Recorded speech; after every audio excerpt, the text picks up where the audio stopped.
ông kít ading apoi mo na thui tu sang phải cái gì đó mi the importance of second coming of Christ kiti Jesus Christ ông kít ding apoi mo na thui tu sang phải này kêu lim hom điều hin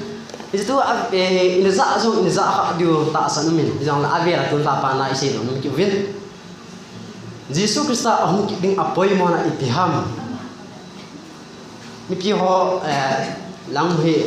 nung nu ta ngai hom tin pan pai zingutin Jesus Christ hi ahung masat na the first coming ahung masat na chu biam ti ale Jesus Christ leis na ahung pi na chule ahung thi na si first coming in Jesus Christ ahung pi na athi na tui thuta le lo pi ta ai adia ta san sa te ei ho dinga hi biam ti ale ita san nau thubul ahi nei chule Jesus Christ hi hung ping lo hi le ahung ping lo chu ita san the lo ti ahung pin jai Jesus Christ ita san we ni to hi ahung masat na sangin Jesus Christ first coming na ahung masat na sangya to hi ahung kit ading pa hi bible hi atupi je ti ha ki se yong ha ki se zon atupi ten ne ti chule Jesus Christ ahung masat na lo hi le ahung kit ading the lo ti Jesus Christ ahung masana aum ziahi avera Jesus Christ hung kit dingai ti tun ha pa isi don mo hi chele tu lai hi phat nung lama hi vet nai le ta san cha te la zinga zong hi Jesus Christ hi ahung kit ading thui ta san zong to ro mitam ta mai Jesus Christ hi ahung ding aki se jing e la tun san ahung po tia mitam ten ata san zong to ro mai phat ma sang nai sun tu thao yan masang te ang si Jesus Christ hum leisi ki sai ding tai ti anaki sei 2000 ang so anaki sei 2000 pa ang so anaki sei ki ai ba Jesus Christ hum kit po ni ji lai hi Jesus Christ hi hum kit ding hi ta san zong to mi tam ta Christian ta san jing ta san sa ti la jing ai umai tai ti mu do ti he do ti au mi ni hay la Bible la si ka be nai le scan pital bung thum chang li ko vet na le ikimu do do ham ti le ha bin sim do ni scan pital bung thum chang li chule ahung ding tu hoi ba ham ipu pa teo hi ki pa ki tu ge hin thil sim do si hilak sim ki la ngai bangin nan ati wa nin zatai ding hi lai Bible sang te se nam tia le Jesus le se yu te khang zinga su Jesus Christ hung ki ding ane ki se ai wangai se yu te agial bang wa ahung lo zia hi ahung ding te chu hoi bai tam ta hi amo ta san zo to lo mi tam ta si khang ang anu ta ni mi kim khan ni pi se ki nam tia le Jesus Christ ahung zo tai ti jong o mi AD 70 achun Jerusalem anaki su chimi ne isi a chu Jesus Christ hung ai tai ativin mi tam ten ativin he cha ayong chu chele mi kim khat chun bi sei kinam tia le Pentecost ni a thagau thing hung ki bu ra ni a chu Jesus Christ hung ai tai ti jong om kin ni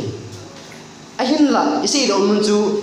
Jesus ta san sa ti i hon Jesus Christ ya amma ta sa khere bo ne ya hung ki te hi ti i hon ita san diu chu a hin Jesus Christ ahung tai ti ho chu tu thula lo zo tu i bo ni tuin itupi wa chu Christ ahung ki ading apoi mo na azi linta reason to mo mi is also to mo so isei no lum ni ama sa pena ding Jesus Christ ahung ki ading apoi mo na azi thum ho ama sa pena di sei no chu Bible a ki sei tam be se jai Jesus Christ ahung ki mo mo de tupi khat subject khat chung sang thagau thi avial vela asei agial ko momong tin a hin pathi ni hi bang ta tupi khat he Jesus Christ hung ki ting chung sang avial vela asei agial ko momong elo le thung lo thi lo thung ding momong hi po chin a hin for example adin Bethlehem Jesus pin ding su khat bi se ki se ni ai wangin khat bi se ki se wangin maika bunga chang ya ko ben agoi tung ni chikit le nunga thinga Jesus hung ping de hi ti Bible am mun khat se na ki se ki ni khat bi se ki se wangin Isaiah bung se gi chang som le na agoi tung ni Jesus Christ leisna lai zinga yong su ibet na ai le aman khunung le ahung ki ding jong hi ase yuite ko ma an sei jing jing ni avel bela ase yuite ko ma an se Jesus Christ avel ahung ki ding jong an sei jing in jele bible la ibet na le bobung ho le khato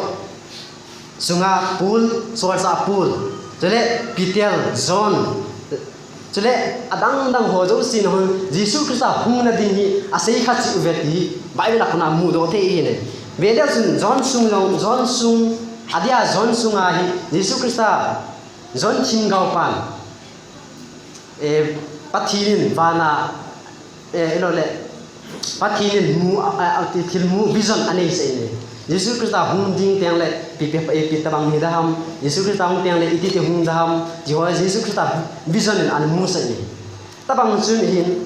cike ta tupun do Revelation sungi abawan sa simleo hen Jesus Krista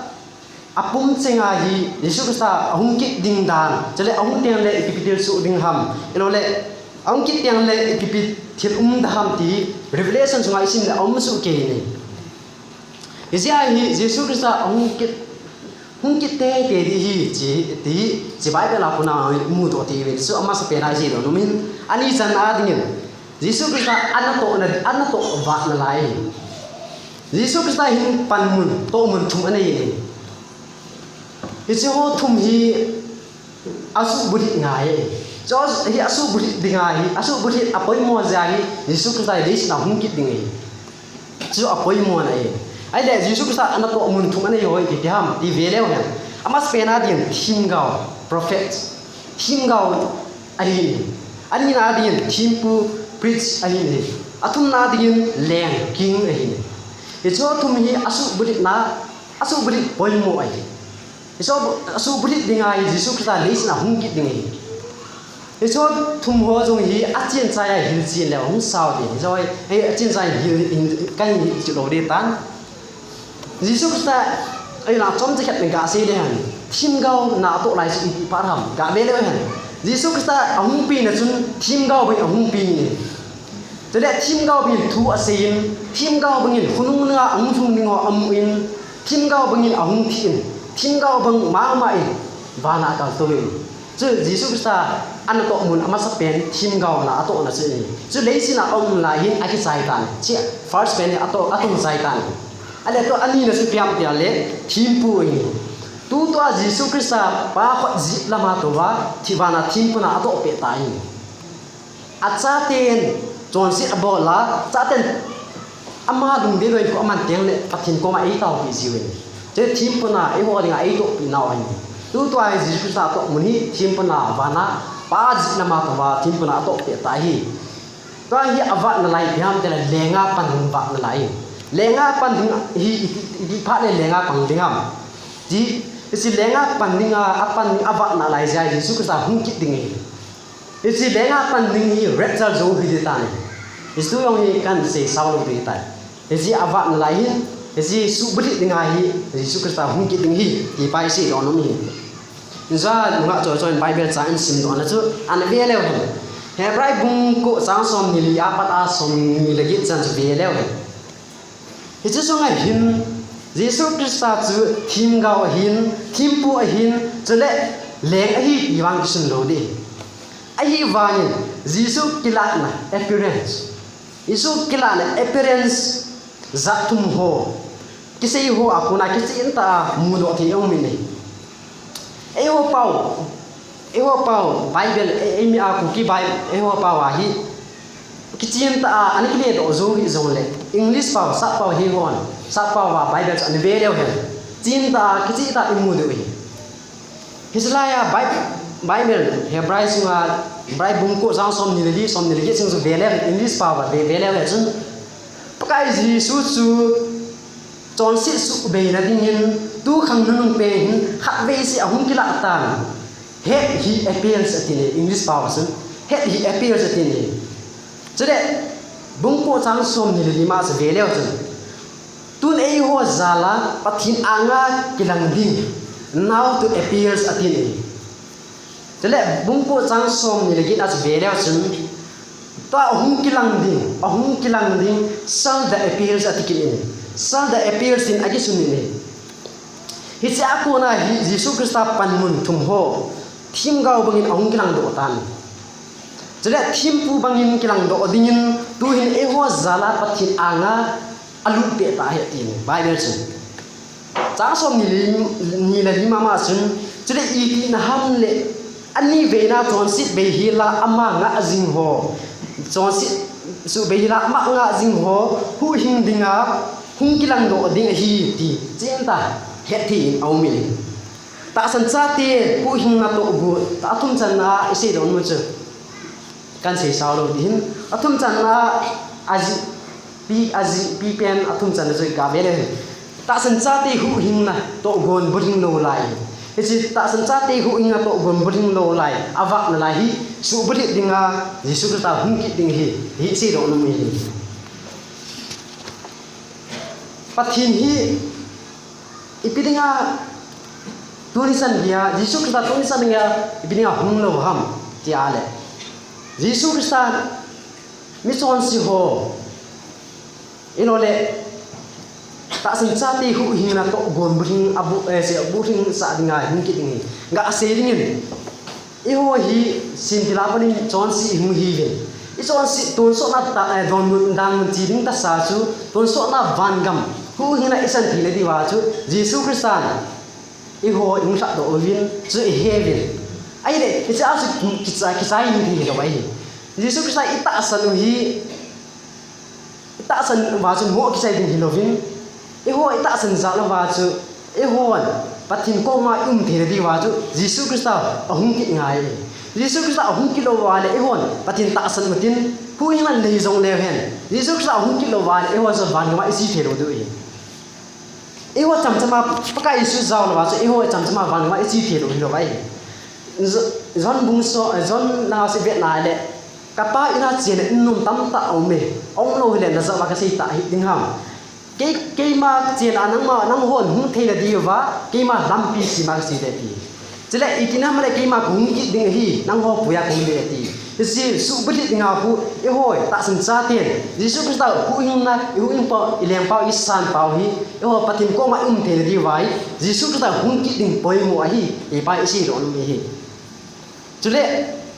thế rồi chỉ cũng kêu sự hiểu và mission si hồn phụ huynh na anh ấy thì là đi và Jisu Krista hung ít đừng hi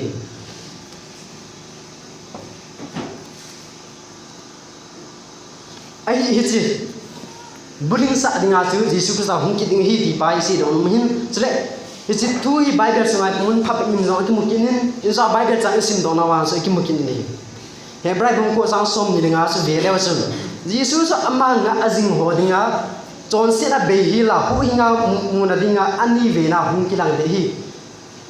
Jisu imovin pakai hung ki teng ta chule piti da ham ti ale ta san cha ten achan dingul Jisu Krista hung ki tiang le ta san sa ti sang din zu piam ti ale lo pi la ta sai to ita sau hi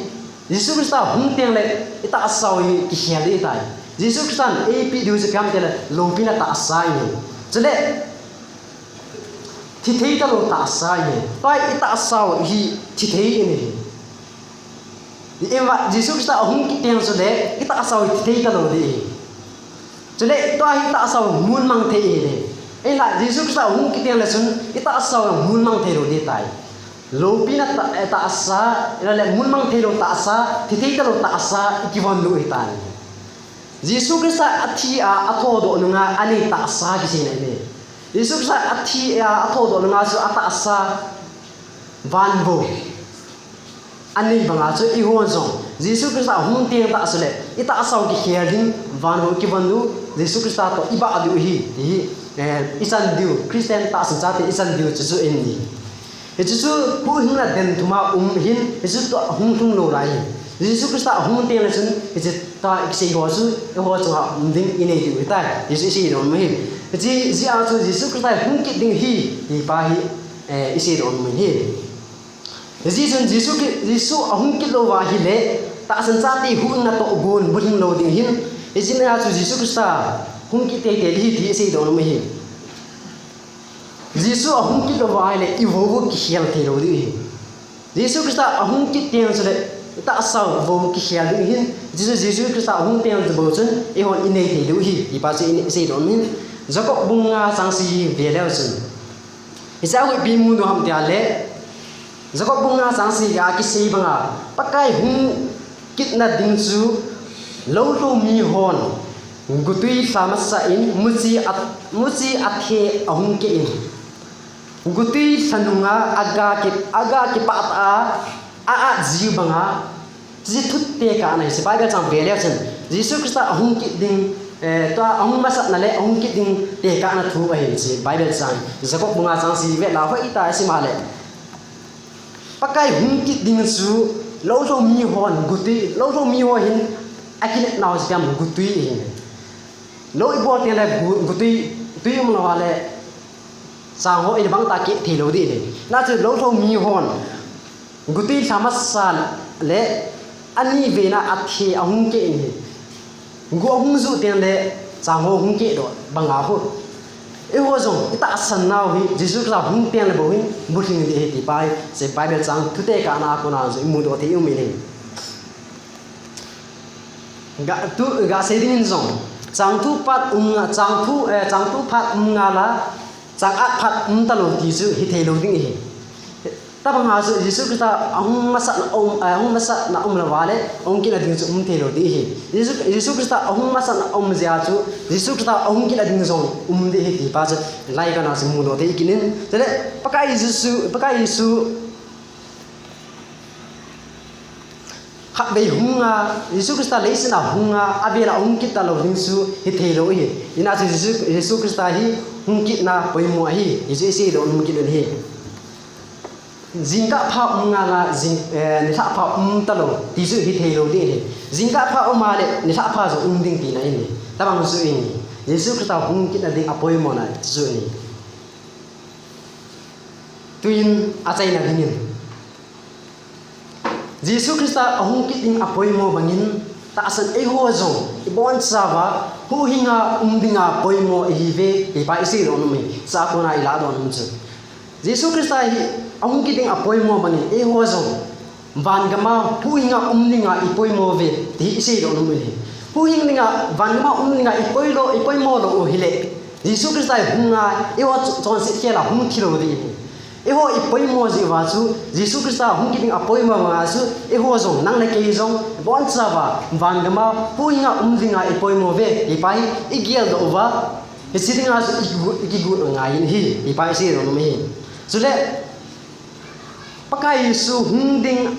aki sei jinin ai na tu ni san gizel ahung ngai ko ni ipiji ham ti ale scan pitel lang ko vet na le pakai mi khungai so na hi mi chon sion lu a he man na ding wa pakai tun san ka hung lo la hi ti mu do thi no mi Jesus Christ hi to a zo hung the sun zana zo hung the ita hung ding an ko la den he po ni isa zong hi isi ja hi Jesus Christ hung na ding an den ta ho he o ji wa hi ki go se di mai ko man ngai hi ti pa si no me Jesus Christ tu za hung ta le ipidin mo na ding din ham ano le Jesus Christ tuin ta san sa te puya hung ta le nang su nang a thai na dem naki pa na dem nang amun na dem tu zan phanin bon sa ve ani ki gel tin tu zan Jesus Christ hi ata san sa te puya hung ta le kalung thai na dem ano le ka tagaw hi phei lai muna om dem ti pai ani ki gel tin tu zan to ai ki gel wa le ni khan ni le kisi di wahi kisi na phang ge sang di to a hi thil si na bola jong le thil pha na khiar te pet la chon si na yong le pathin ko mang ngai dam na tum te pet chale Jesus Christ hu hing na pin tha na di ta na nei lo la hi jong le hu hing na pin tha na di ta na nei na phat kizel pe cha tu pha ni hi izina hi Jesus Christ hung ta le kan thagau hi akipa na dem kan thagau hi van gama om na dem ti pa hi tu zan phanin om teo zo si an igel tin Jesus Christ pakai dam tu dinga ki go sadi ma tau ti pa hi se on mi ai de tu ni ko in Jesus Christ hung na ding ahung teng chu le nang man pakai lam tu nia ki gu ta tu zan Yesu Christ hung tele nang man pakai na lam tu ning na ti pai patisan ki le han okay ma wang ka ki gu zo mo mo thai kan ta oin khu ki ma kan lum ong sia tai tu zan thi zong na khu ka sa ta poi kan ta van ma ta san gen thi zong le ka ta sa thi zong le ka ta van ma di tai ti na ki nang man na ki ge ta na cha na tu zan e ho le ho question na ki bo le challenge an ki bo le tu Việt Nam lệ và nuôi thiếu sự ho rồi cả Việt Nam lệ phát dòng bơi sẽ linh tan mi him ho dòng chom che linh tan mà sang à so athi mi thi e rồi athio ko Việt Nam lệ thì sa thì athia ki he tu lai Việt Nam lệ adam cha dam se na thi dòng mai tan cho lệ Japang cha akum handon lai ho adam thi lai ho in ta zong mi min hoi som lo ka be loi ni thei tai ita bang pha chu a hi ta zia hi hom me te ho zo sin Jesu Christ hi tu zan hum thei hi Jesu Christ hum na ding hi ai hon he po vin hi ji hin pakai lam tu ding ki botao te Jesu Christ hum ki ding apoi mo bangin ke zong van gama ding apoi mo ka hin Jesu Christ to ka pakai lam tu ding ka ki bu ding tai hi ki ya lo tin Jesu Christ hui ngan nei do lai tian zong hui ngan nei utin bin tha na di ta nei utin e chon sinau ta ba konin pathin ko ngai dam thum utin pakai hung na ma ki le taw ti ti e se do no hin ni khan ni la pha di ge sang khat ni khan ding hi ni khan ni la pat na pin tha nu ma na pin tha ti run phat hung hung di hi pakai Yesu Christ ta bel nu ma na bel ti pa hung lung ding ho in na kai nu ma na kai ti pa hung lung ding pathin Bible sang jong toai isim thei phat ni khan ni le pathin Bible jong Bible sang ho yong isim num ba isim thi no phat hung hung di hi pathin i ba se num ba i ba se thi no phat hung hung di hi ta bang phat chu ang thun kai phat hoi phat ki zen pe cha hin Jesu Christ i hu pa le le pa ni san no tin Jesu Christ hung tiang chu le ho bung mi te ho e lo le in sung mi te ho bung bon sa wa pakai lam tu ding ki ko taw hi te chule Jesu Christ ông chỉ đừng apoi mo mani eho zong ipoi mo ve ti pa hi tu zan thana isi do mo hin tin hong te ho zo se alin anel thepon nuwa mo thong ho hin nupi upate ho hin nupi upa te ho ko ma zong ga se do mun su to a hi insung kisim tu pa kisim tu pha ni ta ni khan ni le insung kisim tu no ma kisim tu thelo pa mun dung de to hi isa te ho hu hinga umsu hinam ti pai nu le pa ti ho sa ti hin khuding mui ti pha de ta ni khan ni le sa te swa na kisi a e ba pha ge yung ge sang khadi na hi pha ni pa ki zen te cha hi ka cha ti ho lo le nunga bo lang ho cha ti ho hi hu hinga umsu hinam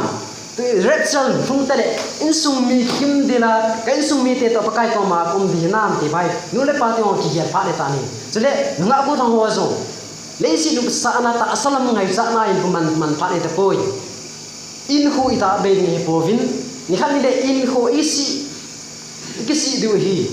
to hi ikisi na lo di wa su to in hu e ho zo nu a bu na khang ta ti hon zo chapang ti hon zo pathinung di ya in man pha le tai cái mà pathin sa khát cái hiên cái lối của gol ho ki mol sa hen lang cái lối của gol ho pathin sumil jong le cái mà pathin sumil te kai pon cái mà ki mol sa te kai poi cái mà pathin sa cái hiên ta bang son te kai poi ti pai nga bo thang thang ta ti ho chapang ho jong ta bang phat ta bang ho e ho jong i gel phat sa e ta ni in e ho in hu jong phat sau ta kalin na lai ji ti phat ni ta pon ni Japang hàng đông ni tam tai Việt Nam lệ pin tha phat ki le pon te ti vin ama de sin sa na in mang vin ai khu ding khunung ni ki gel po vin hin la am ho ding a choi khan khan de ki si na pha nge sang ni izia zo pha hoi pha ini pe wa hin pathin dum thai na nu le pa nu de lo le sangalin ho lo hobung mi te ki pa na holu hobung mi te dung de hobung mi te are sin the ta khang dong pha pathina dina ki le pi lungmun pi khang dong ki pha e tai ki pai khang dong te wa zong a bia kan nai din na zo tu zan pha na Jesus Christ hung ki ngapoi mo na itupi bangsa ikil na chan chung din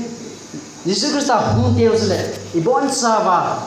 hu hinga umji theri ni tu zam phana patin tu se no jo si patinin pati bu pitaw hen ki pai